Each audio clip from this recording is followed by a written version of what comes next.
In a small town that could be anywhere, on a quiet evening, a local podcast began gaining attention among listeners. It was a show dedicated to recounting stories of crime, mystery, and paranormal events that had marked the area's history.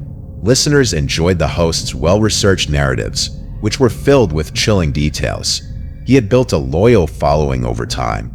However, what no one knew was that this podcast would become the backdrop for an even darker nightmare than any of the stories he told.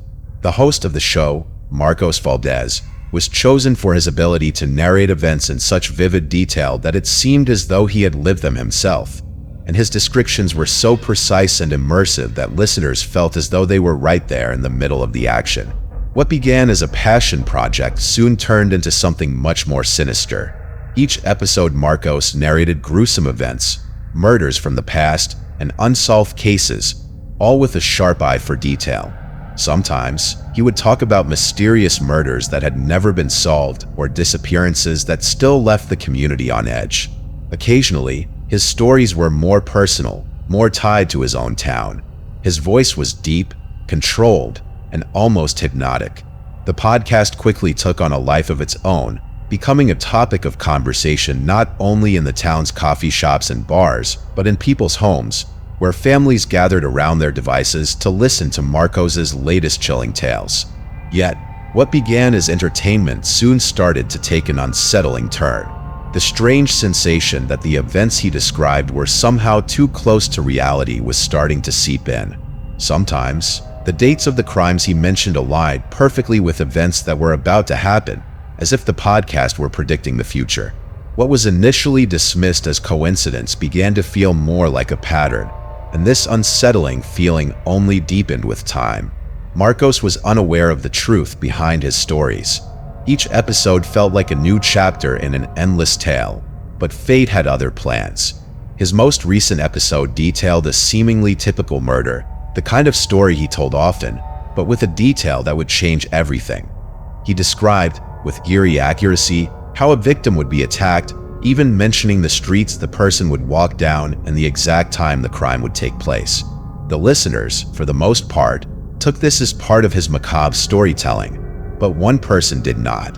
A man, lurking in the shadows, listened intently to the podcast, his demeanor calm and unerringly focused. The next day, exactly as Marcos had described, the crime took place. The details were so precise that detectives were left baffled. No one could understand how a crime could unfold exactly as it had been narrated on the podcast, but all signs pointed to one thing: Marcos's words. The police began receiving reports of strange individuals seen near the crime scenes, people who seemed to know exact details of the victims and the events before they even happened.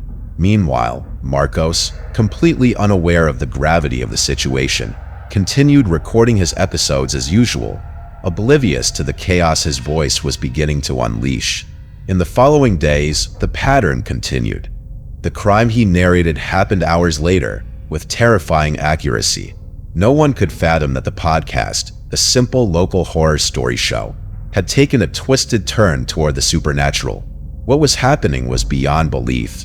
The killer appeared to be following the instructions given by the podcast.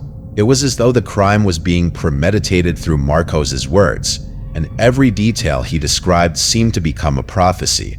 The victims were chosen based on his descriptions, and the murders were carried out with the same method he outlined in his show. Detectives began to connect the dots between the killings, but they could find no tangible link. The witnesses' testimonies all said the same thing.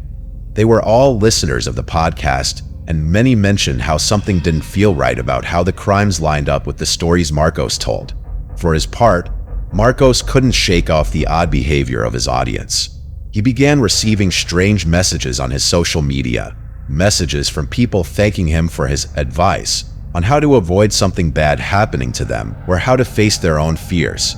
The content of these messages grew more disturbing and direct, as if these people were receiving instructions from him, but he had never said anything of the sort.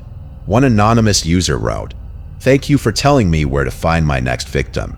I'm ready to do it." A cold shiver ran down his spine as he read those words. He thought it was some kind of twisted joke, but the unease that settled in his gut wouldn't go away.